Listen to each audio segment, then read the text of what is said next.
the next process of making the elderberry cordial, and we ended up with 3 pounds of elderberries,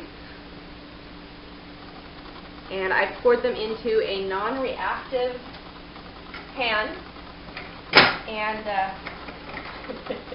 have a wonky stove, so and I've got my Vesta candle lit again, and I've got filtered water right here, and the first part of this is to make a juice, and so I'm going to cover this 3 pounds of elderberries until it's just covered with filtered water.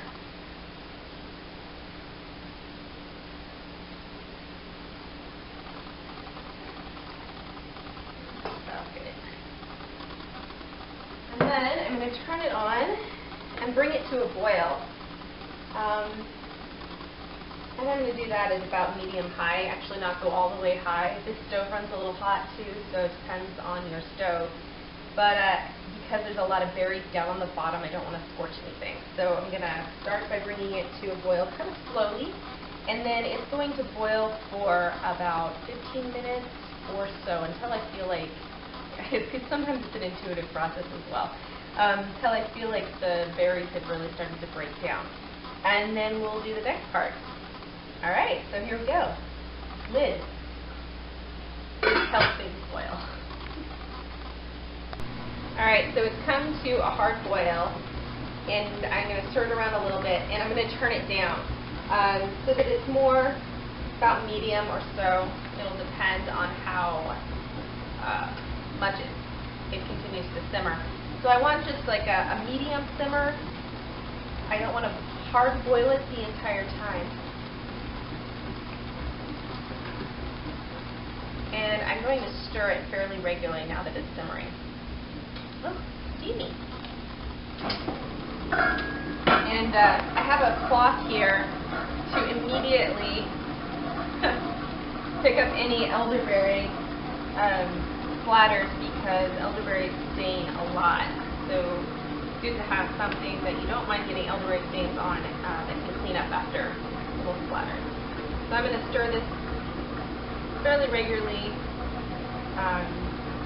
and once I have it down to the medium simmer that I'm looking for, I'll go ahead and put the lid back on for a little bit and then stir it on occasion until I've got it about 15 minutes or so.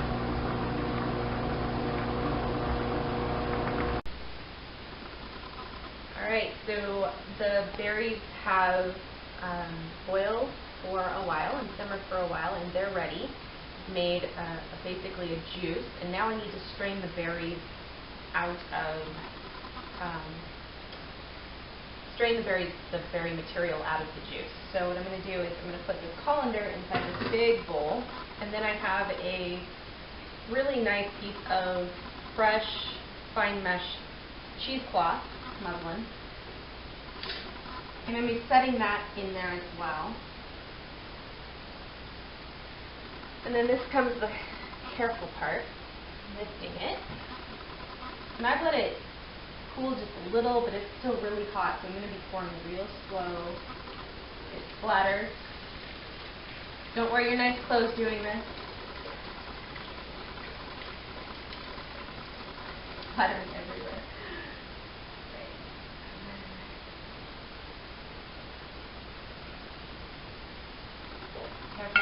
Spoon here that I don't mind it turning pink, a wooden spoon. And again, I'll just point out that it's important that you use all non-reactive containers to do this. So everything I'm using is either stainless steel or something else that's non-reactive. So I'm going to use this spoon to mash it down a little bit.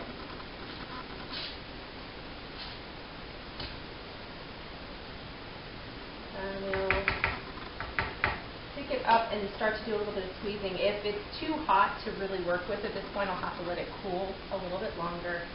So we'll find out, I guess. It does look pretty hot. And we have a lot of juice. I'm making sure that I catch everything.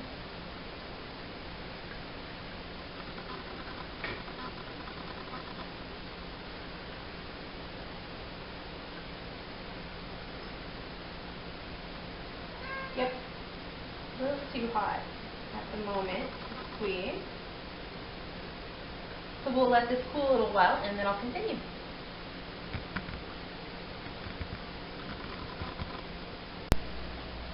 Okay, so what I've done so far is I've taken the juice that automatically came out into this bowl and put it into the container that I had to measure the juice. So that way I could actually use the spoon to press into the berries and they weren't just being pressed right into the juice that was already in the bowl. This also means that I don't have to wait quite as long for them to cool because that will take a while, especially since it's warm today in this kitchen.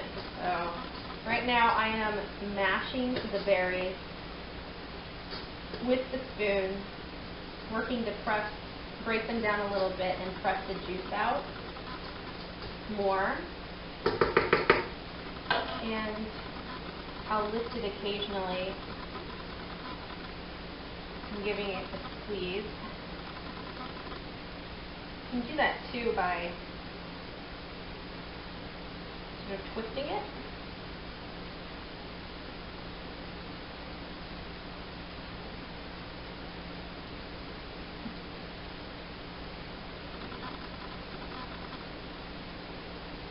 But yeah, it's still really hot, so it's going to have to cool a little bit more to get all the juice out. Patience is a part of this process.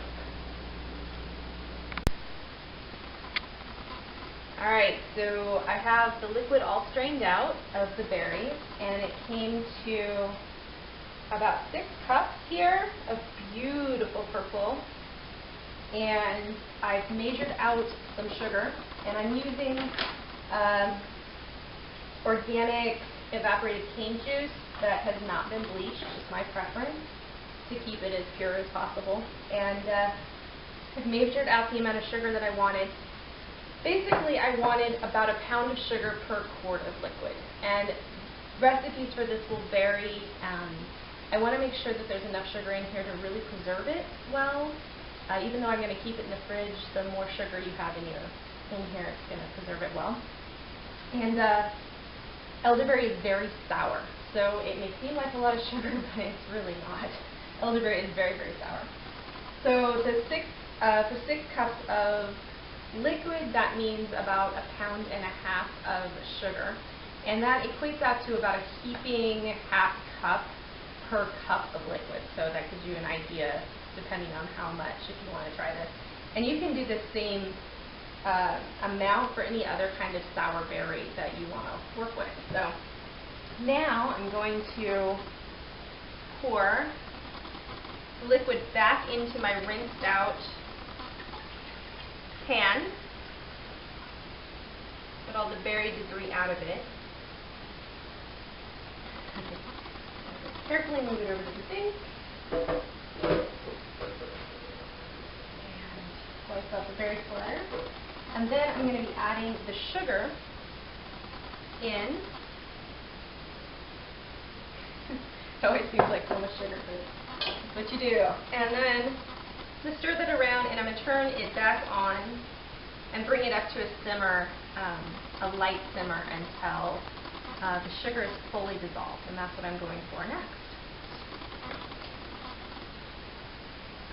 Start around medium, and I'm going to stir almost constantly, or as constantly as I'm willing to.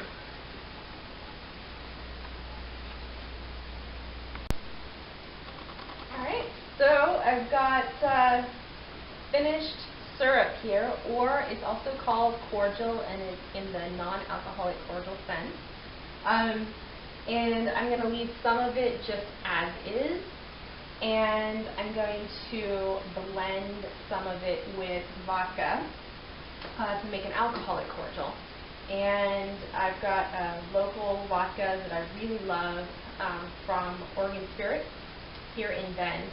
And this is just a delicious smooth vodka, and it's also entirely local for me, so that's something that I really like to work with, is things that are really local. And it's also non-GMO, which is another thing that I like being able to have that option.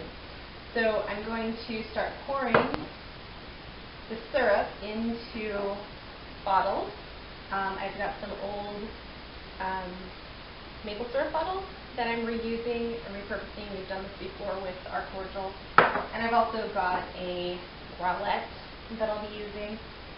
So yeah, I'm going to do that, and then I'll make several that are just going to be syrup that we can use, the syrup cordials that we can use either over ice cream, over pancakes, or waffles, and I'll also have it, because one of my favorite things is to have it just with sparkling water, like mineral water. And my very favorite thing, though, is to have a little glass of cordial that has the vodka in it as well. So I'm going to have plenty of options with this beautiful purple, thick liquid that has been lovingly and sacredly wildcrafted and homemade. And yeah, I'm happy. Happy wildcrafting, happy connecting with nature in yummy ways.